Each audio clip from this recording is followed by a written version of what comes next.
Risk and growth are two sides of the same coin. You can't have one without the other. That's what today's guest, Steve Anderson, firmly believes.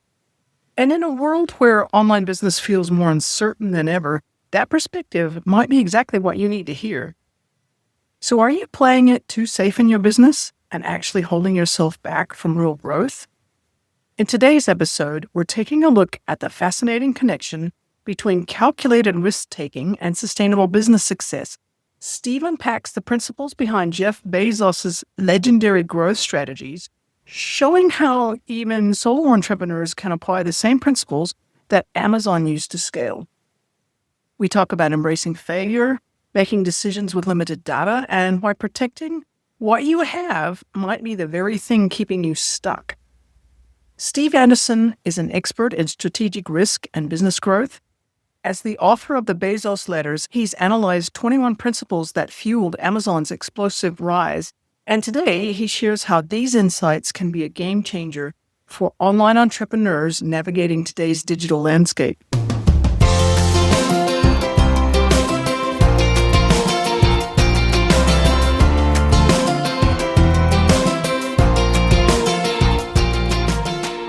Welcome to the Online Business Launchpad podcast. I'm Trudy Rankin.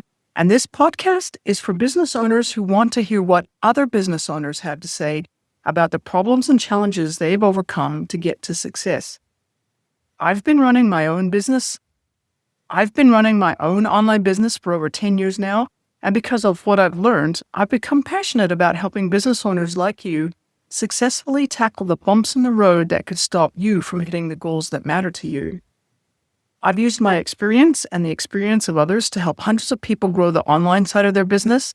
And one of my greatest joys is working with people who, because of life circumstances, need a flexible work-from-home option that helps them pay the bills. My mission is simple. I want to help you solve the challenges you face as an online business owner so that you can have more time and money for yourself and your family and more choices in how you live your life. Today, I've got Steve Anderson with me. And Steve Anderson is someone who's really interested in helping people understand why it's so important to be focused on your customer. Because in my experience, so many people who are getting ready to start an online business or any sort of a business are thinking in their mind, hey, I've got this thing to sell, or I've got this area of expertise. Here it is. Why isn't anybody buying it? And instead, we need to change our mindset and think about it through the customer's eyes and understand what it is that they need, what they want, instead of focusing on what we want to sell them. Steve, thank you so much for being on the podcast.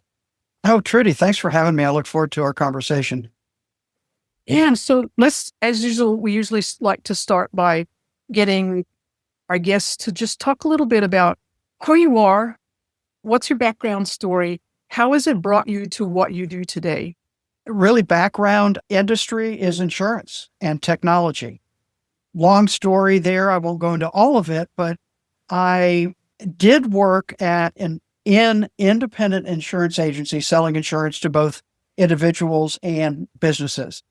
Got an interest in the technology used in those environments and shifted my focus actually 30 some years ago to helping that industry with technology. Pretty much think of anything: document management, database systems, tracking customers and policies, websites, lead gen, all of the different things that go into making an agency successful. That led me to really start looking at the intersection of technology and business practice. And we know technology has developed rapidly, continues to develop rapidly. And so I started asking the question, is the biggest risk business face actually not taking enough risk and waiting when new things come, sometimes too long, right? And then get behind. That led me to start looking at different companies, some that were once very successful and are no longer here, and others that have been successful over time, and try and understand the differences. That led to actually writing and publishing a book on Amazon specifically, but really looking at the tools Amazon used to grow. And I did a deep analysis of the shareholder letters that Jeff Bezos wrote. So that's the background of And again, like you said, one of the principles I talk about is customers, and it's called obsess over customers. So I look forward to talking a little bit more about that. Yeah, no, it's really interesting. I've got a number of questions, and I'll make sure that I ask them one at a time. But one of the things that I've found as I've talked to entrepreneurs, especially SaaS founders or software as a service founders, is that the ones who have been successful in building up their business to a certain level or getting past the startup stage, basically, to be honest, Yeah. being those businesses who have hyper focused on the customers, how the customers are finding the tool, what are the customer problems, how can they help solve the customer problems. And it's always such a balance between the cost of doing that and then actually serving the customer, which I find interesting. Can you talk a little bit about, based on your experience and the research that you've done, about whether or not that's always the case, that you need to hyper focus on customers in order to be successful? I think every business owner knows they need to take care of the customer. And they talk about customer service, customer journey, customer focus, right? Lots of different words. What intrigued me about Jeff Bezos is he talked about obsessing over customers. And he said that in his very first 1997 letter. So that's when they went public. The shareholder letters, typically the CEO writes every year, was part of their Security and Exchange Commission filings, requirements, et cetera. And that first letter, there were several sections. One was devoted to his philosophy or thoughts around customer obsession. Now, let's think about that word obsession, because that still intrigues me. It's a really interesting word, not one you hear too often in business speak, right? Either owners, founders, even business press about obsessing over customers. And I think if you look at Amazon as an example, that's one of their core tenets. And so what does that mean? I think it means removing friction. If I could take another quick summary, it's where in your business do your customers stop or get stuck or slow down? I call those friction points. And when you obsess over customers, you're continually focusing on finding those points and trying to create solutions that smooth them out, get rid of them, so that customer, it's easier to do business with you. And as you say, SaaS companies, any online type business, whether it's information products, whether it's software as a service, whatever it is, think about even your own experience, even those listening. Where do you have friction points in your journey to actually give somebody money for something that you want to receive for it? And that's, to me, the core philosophy or the core idea around customer obsession. And I would say for a lot of companies, it's really hard to keep that focus because, again, you say the cost, right? How do we balance profitability and expenses? And can we afford to do more for the customer? And I think one of the problems is short-term thinking versus long-term thinking. Let me give you an example. Early 2000s, Amazon created what they call Amazon Marketplace. So this was a place for third-party sellers, non-Amazon sellers, Amazon's competitors, to get on Amazon's website and sell products and services literally next to Amazon's products. That's a crazy idea. Why would the world would you let your customers on your website that you've spent billions of dollars developing?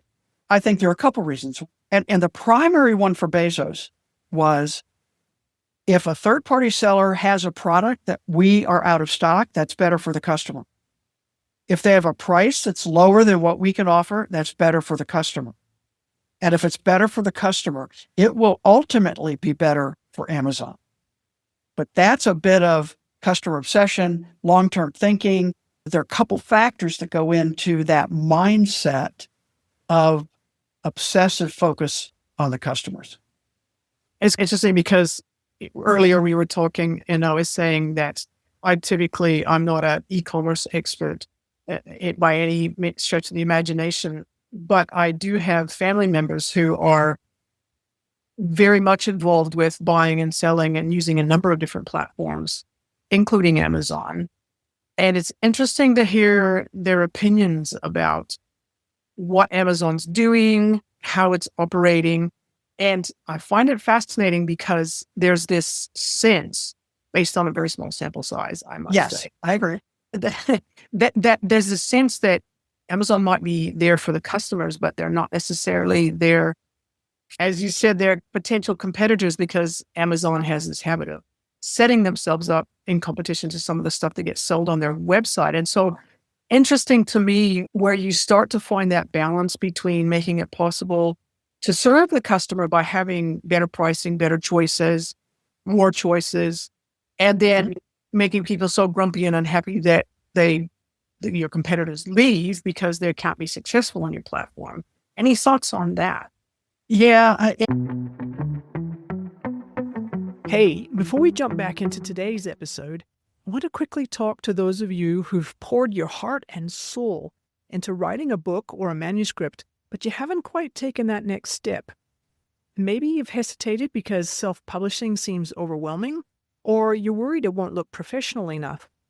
That's exactly why Michelle and her incredible team at 1106 Design exist. They help serious authors like you overcome these hurdles by transforming manuscripts into beautifully crafted, professionally self-published books. So from polished book covers and layouts to managing the process and providing expert guidance every step of the way, Michelle makes the publishing process seem simple, clear, and stress-free.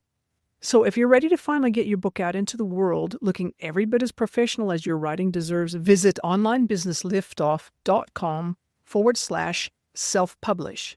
Once again, that's onlinebusinessliftoff.com/self-publish, all one word, and tell Michelle I sent you. A big thanks to Michelle DiFilippo at 1106 Design for sponsoring today's episode.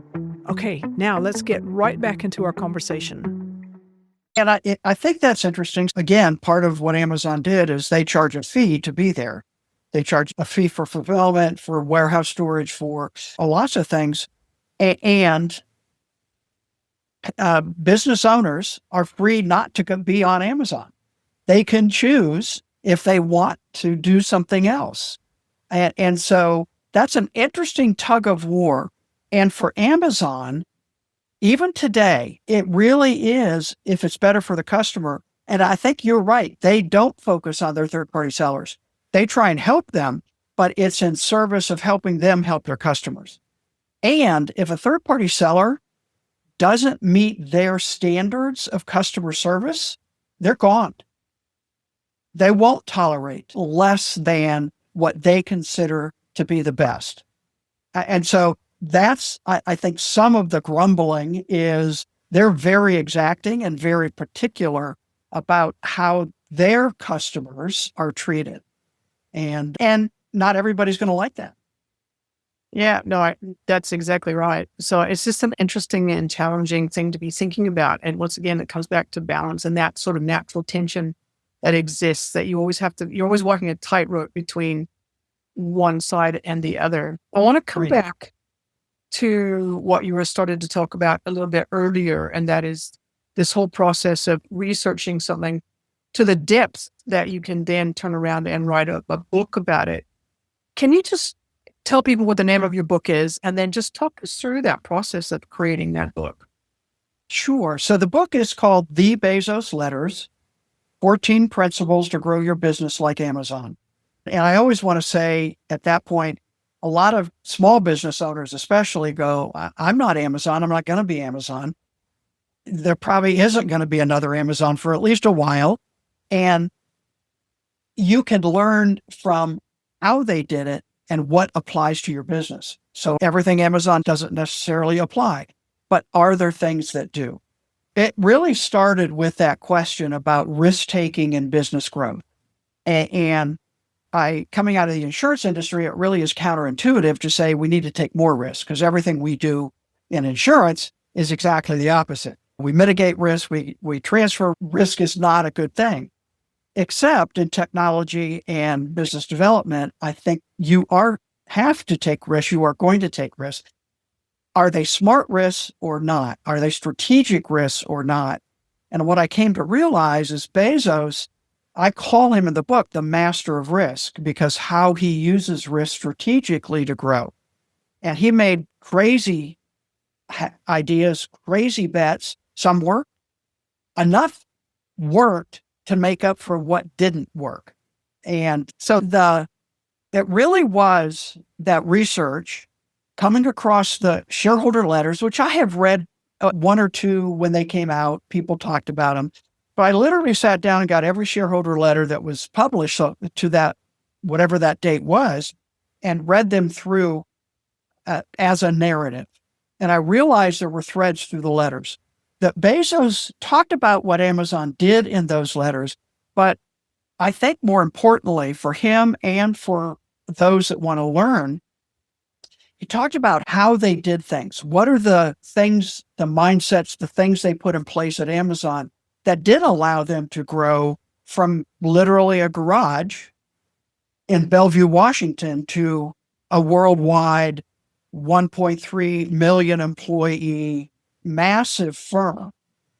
And how did they do that? And so that was the background. So real quick, the iterations of the book, when I became intrigued with the letters, I actually created a lead gen, right? PDF. I took the letters that were already published. I did a 1-page executive summary of each letter, some of the key takeaways, a couple key quotes. I actually was intrigued with it. I thought this is some good information that my audience could learn from. Fortunately, I showed it to my wife, who's in the book publishing business and had been in it for a long time. Sent it to her. And it really was, take a look at this.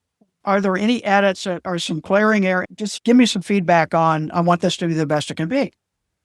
She sent it to the founder of the publishing company she works for, and they both immediately came back and said, this is a book. And I affectionately say at the time, I went, oh shit, I don't know how to write a book.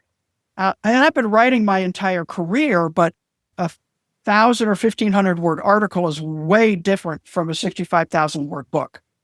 And anyway, so that started a journey of figuring out, one, how to write the book, actually getting that really bad first draft done. Fortunately, my wife, Karen, helped write it, and which is why her name's on the cover also.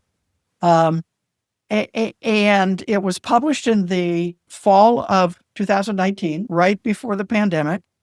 Or it, surprisingly to me, I have to say, Trudy, it appeared on the Wall Street Journal and the USA Today bestseller list just after it was published. And it's up to now been translated into 20 different languages. So That's pretty impressive. yeah, it's amazing. It's surprising. I will say, I will take some credit. We wrote a good book. And that's my wife, not me. I had the ideas. She was able to craft it. And people are intrigued with Amazon. Having that topic was not strategic because I just was interested, but it helped, I have to say. It's a huge business and everybody knows the brand recognition is huge. Yes. Which is always helpful when you're able to talk about it. Just out of curiosity, in terms of coming up with a title for the book, did you have any problems with that or with brand protection or anything with the name of Amazon? We talked a lot about that. A couple things. One, book titles can't be copyrighted or trademarked. That was pretty open. Two, the shareholder letters themselves are public documents. They're filed with the SEC. There was a little discussion. We actually published 2 of the shareholder letters in the book. A little bit of a discussion there. Could we do that? And so we had a lot of discussion there. We ended up publishing that. Part of it was, if we get pushback from Amazon or from Bezos, then we can take them out. That it was a relatively easy solution. And that was part of the benefit of going with the publishing company I did go with. And to answer your question, I have not met Jeff Bezos. I usually get that question. And I wrote it as an outsider. So I didn't do a lot of interviewing of people. There are other really good books about Amazon and their history and deep interviews. That wasn't my purpose. My purpose was to, as an outsider, what could I look into Amazon and Jeff Bezos' mindset and learn that others could learn too? Yeah, and then take those learnings and apply them to a specific context, Correct. to specific situations. I think that's really interesting. So we've talked a little bit, or you talked a little bit about the different threads the lessons that you're pulling out of those letters. One of them was about reducing friction for your customers. What might be another couple that are top of mind if somebody's listening to this podcast and they're maybe struggling a little bit with engaging with their customers and things? What might be another couple of things that they could think about that might help them? As I said, there are 14 principles. That's a lot. I group them into what I call cycles. The cycles are test, build, accelerate, and scale. And I believe every business, big or small, are going through those cycles. They're testing a new idea, figuring out what works and what doesn't. They're building on the positive results of those tests. They're starting building, and then they're accelerating with the success they find, and then scaling. And so how do they scale into a larger organization and keep that startup mindset? So one of the ones, there are two I like best, I will say that. In the test cycle, one of the first principle is encourage successful failure. And you don't typically find those words together, successful and failure.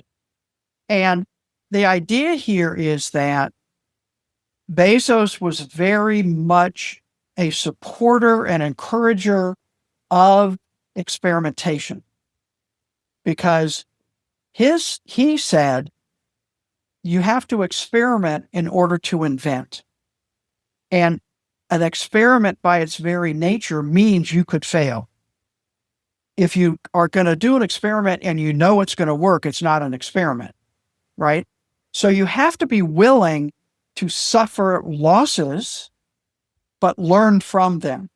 Now, I always, again, want to say, this isn't willy-nilly, who cares? It's very strategic. It's very thoughtful on the experiments that you do. And Amazon, even today, is experimenting. And they're failing. And I just read Freebie was an Amazon Prime video service that was ad supported. They're closing that down. That is really typical of Amazon. They tried something, didn't get the results they wanted, or they decided a pivot was appropriate, so they did something different. And I think for any business owner, one is experiment, and Bezos was very intentional about invention. And that's a whole other topic, but I'll just say it this way. I believe the focus on innovation in business is backwards. Because innovation is taking something that's already there and incrementally making it better. And I think that's the path to companies going out of business. Because at some point, incremental change, somebody else is going to invent something new and leapfrog. Again, look at all the companies that are no longer here. You know, I believe one of the reasons is because that focus on innovation. So in my mindset, experimentation allows you to invent, and then you can innovate. Because they do. Kindle, they keep innovating, right? They keep updating, changing. That innovation's part of it, but not the only thing. So that's encourage successful failure, I think, is a really important mindset for a company to have. So that's really fascinating, because that brings me immediately to my next question, which I think is highly relevant to just about anybody who runs a business these days, and for people who are thinking about starting up a business. And that is that AI now exists. And we've gone through these cycles of super hype. AI is going to take over the world. It's going to eat your job for lunch. you're going to lose your job or your business is going to go out of business. And that's partly true. I can see that happening in some industries to some extent. But at the same time, I've also seen a rise in people going, okay, maybe I need to upskill and I need to figure out how to use this thing in ways that's going to save me time, create a better product, whatever. Can you just talk a little bit about your thoughts as they relate to what you've learned around this whole focus on the customer? With respect to AI, do you use it yourself personally? How might it fit in with this whole focus on the customer? Yes, I do use it personally. In fact, I would say I've done a deep dive into it. My opinion is, let me rephrase it this way. I'm in the camp of having lived through the internet literally in the 90s and looking at it myself going, I don't know about this thing called the internet, and then embracing it. And now look what happened. I think the AI, I like to be more specific right now, the generative AI, I think is a tool and will continue to be a tool, especially after the hype cycle gets its air blown out of it. I do think it's a tool. I do think it can be used appropriately as human augmentation, helping people, not replacing people. I think those that use it will begin to replace those that don't. And I think you always have to look carefully at how you're using it. Content creation is an easy one right now. And if you're copying and pasting what comes out of ChatGPT or Claude, you're in trouble. It's helping, but you've got to add your voice to whatever you create. So it's learning how to appropriately use it, and it can save a huge amount of time, which again goes back to how much of your employees, how much of their time is being spent on repetitive tasks that don't add value to the customer. And if something else could do those tasks quicker, half the time, whatever number you want to try and use, that will free up your staff to be have better engagement with customers. And that's what customers want. And frankly, too much customer service now is automated because people don't have time because they're buried in, as I call it, soul-sucking tasks, right? Stuff that nobody wants to do. And I think it can be quite good at helping people replace some of that to free up their time to do what people do best, engage with others. I think that's interesting. To me, looking at the landscape, it's an interesting mix of tools, platforms, whatever, who really, they think that putting up a chat bot's going to solve everybody's customer problems. You can't get to them on the phone. You can't get to them by text. You can't get to them through a person on a chat. And I think that goes against the principles that we've been talking about. That's not good. But in terms for the customer, it's really bad for the business as well. But there's that nice balance, once again, between just enough AI capability to answer the most commonly asked questions, but then a really quick flip to a human when it's obvious that this question is more complex than what they can either express or that the AI can answer. I think that's interesting. Yeah, it is. And again, we're all experimenting with that right now. We're figuring out where that line is and when to use it and when not to use it. And we're going to make mistakes and we're going to learn from them and we're going to figure out a better way to do it. Yeah, so I also like using AI, and I'm always experimenting with what it can do and the different things that it can do. And it's fascinating. It is fascinating. I agree. It's once again bringing the focus back to customers and how to make things better for them, easier for them in so many different ways. We could talk about AI for a long time in terms of how do you actually use AI to do that. But I think what I would like to ask next is, in terms of these principles that you've been sharing, we've talked about reducing friction. We've talked about encouraging successful failure. AI is part of that whole experimentation around successful failure. What would be the next most important principle that you would share with people who might be listening? I will go to the last principle, number 14, which is in the scale cycle. It's called Believe It's Always Day One. And there's a little bit of story behind that. In the shareholder letters that Jeff Bezos wrote, the very first letter, one of the phrases or comments he makes is, it's day one for the internet. And again, remember, this is 1997. It really was. It's day one for the internet and for Amazon.com if we execute well, meaning it's that excitement of startup. It's that first day of opening the doors or getting your first customer. How do you keep that mindset of being day one, being curious, experimenting, all of that weaves in together. And so he ended every one of the letters he wrote from that point on with some form of, it's still day one, it's always day one. Even in the pandemic letter, the 2019 letter, said, even with all of the challenges we face, it's still day one. And I think that's really an interesting way to think about it. In 2016, he was at an all-hands meeting. Bezos was at an all-hands meeting in Seattle, a couple thousand employees there, doing a company update, quarterly common thing that they did. And at the end, he took questions. And one of the questions he had in his hand was, Jeff, what does day two look like? And he chuckled and said, yeah, I think I know the answer to this. And what he said was, day two is stasis, followed by irrelevance, followed by excruciating, painful decline, followed by death. And that's why it's always day one. Now, again, I go back to some of those companies that I mentioned earlier, talked about earlier. When you start looking at it in that lens, that's exactly what happened. They became irrelevant, excruciating decline. Maybe it took a long time, 20 years longer, but the end result was still there.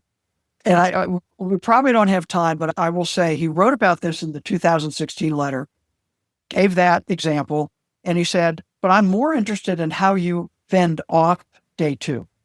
And he said, I don't know all the answers yet, but I think there are at least four things. Number one is customer obsession. So back to your point, right? Number two is a skeptical view of proxies. This is also connected to customer obsession. Now, in Bezos' terminology, proxies are processes or procedures, which he said you need. But when they become more important than the customer, that becomes a problem. So skeptical view of those proxies. Third is eager adoption of external trends. And he identified in 2016 machine learning as one of those external trends. Now, fast forward to where we are talking about generative AI and everything going on, huge. Eager adoption of that trend. And then finally, high velocity decision making. He says one of the things that happens as companies grow is they add bureaucracy. And bureaucracy adds layers, which slows down decision making, which slows down growth. And I think those are really interesting, what he calls defenses of day one thinking. That's really interesting. And it's highly pertinent to people who are running small businesses. They might be solopreneurs. They might have a small team. And instead of the bureaucracy, the friction there is the fact that there's not enough hands to do all the work.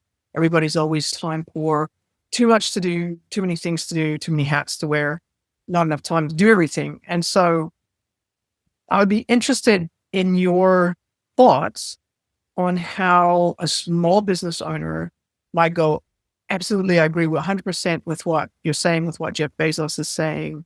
How do I implement that as a small business owner? My experience, both personally and looking at other small businesses, is that the owner, founder, whatever that person or singular or plural are, tend to hold on to decision-making too closely.